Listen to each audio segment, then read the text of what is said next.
let's talk a little bit about hawk watching etiquette.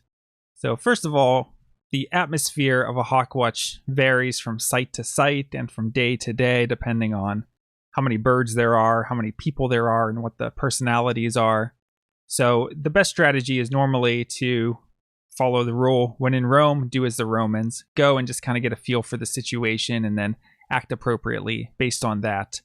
Normally, there will be one person who is acting as the official counter, and they're sort of in charge, so listen to anything that they say. Other sites might have other volunteers or staff members. Some of the bigger sites like Hawk Mountain and Cape May have dedicated interpreters who are there to welcome visitors and answer simple questions and just make sure that everyone is having a good time and knows what's going on without everyone having to constantly distract the official counter. Okay, let's talk about some do's and don'ts. So the first do is do talk in a normal voice. Some people think they need to whisper at a hawk watch because they don't want to scare the birds. You don't have to whisper, you can talk in your normal voice and it won't distract the birds. So don't worry about that. Number 2, introduce yourself, and this applies mostly if there's just a couple people around. Just let them know, what's your name? Is this your first time visiting there? What's your skill level?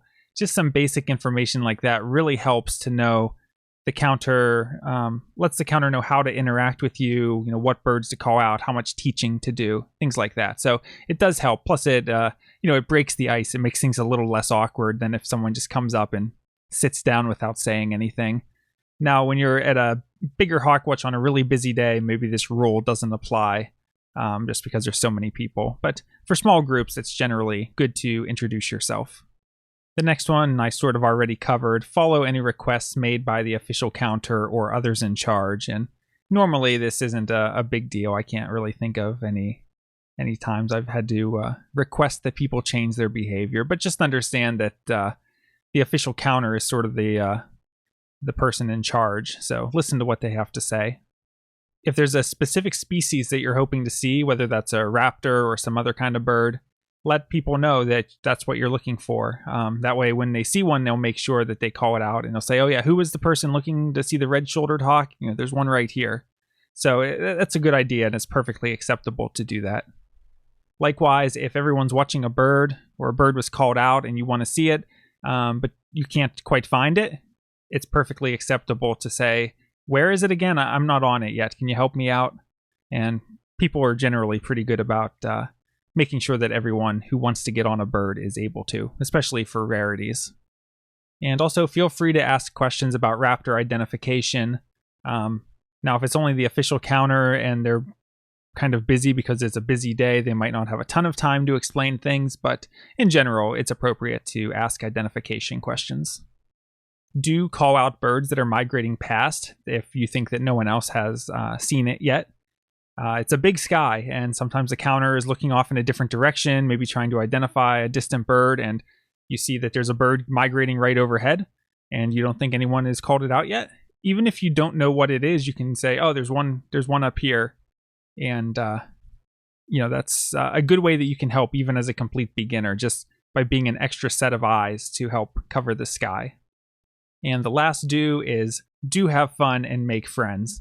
The one thing that makes hawk watching really special is just getting to spend some time outdoors with great groups of people who are interested in birds and hawks. So make sure the focus is always on having a good time and having an enjoyable day for everyone. Moving on to the don'ts, and most of these are pretty obvious. Just don't act in a disruptive way. Don't play music without permission. If you're playing music, it can just distract with people's ability to hear what is being called out. Music is certainly acceptable on some occasions. Maybe the official counter, myself included, likes to play music, but that's mainly when it's just me and a couple of close friends who are hawk watching. For bigger groups, I tend to avoid music. Plus, people are out in nature. They might just be hoping to have a relaxing day, and they may not be interested in listening to whatever music you decide to play. And don't distract the official counter.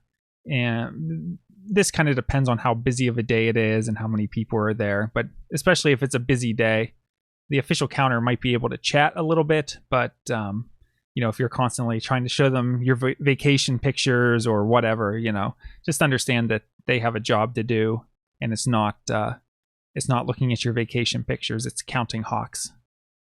Here's one that might not be obvious. You can imagine the situation, you're a beginner, you brought your spotting scope to the hawk watch, and you're kind of scanning out in front, and you spot a distant bird, and maybe it's an adult bald eagle, so it's something you can identify, and you get really excited.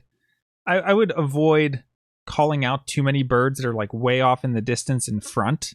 And the reason for that is those are birds that are probably not going to be counted as migrants at that moment. Now, maybe in 10 or 20 minutes, that bird's going to come by, and that's when it would be counted as a migrant.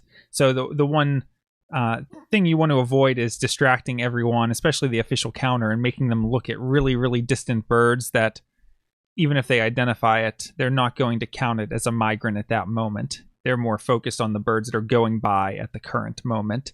It kind of depends on the hawk watch as well. If you're on a ridge site and you're looking up ridge, those are birds that are probably going to continue following the ridge. So one good thing to do might just be to keep an eye on that bird, and if it's going way off to the side or something, you can call it out as it's going by. But just try to avoid calling out extremely distant birds that you're seeing in your spotting scope. Another thing to avoid is counting out loud. You can imagine the counter is trying to get an accurate count of everything, and you're next to them going 3, 6, 9, 10, 12. No, that's 11, 12 and a half, 13, 15, right? It's just really distracting to everyone else who's trying to count as well. So let the counter be the one who gets the accurate count of everything, and don't distract them by counting out loud. And the last one is don't use other people's equipment without permission. I would say this mostly applies to spotting scopes, right? Someone might have their spotting scope sitting out, and maybe they had walked away from it. You see no one's using it. Don't just walk up and start touching other people's spotting scopes. Always get permission first. And some hawk watches might have a scope available that visitors can look through, but make sure it's something you have permission to use before you start touching other people's equipment. Okay, those were some of the do's and don'ts of hawk watching etiquette.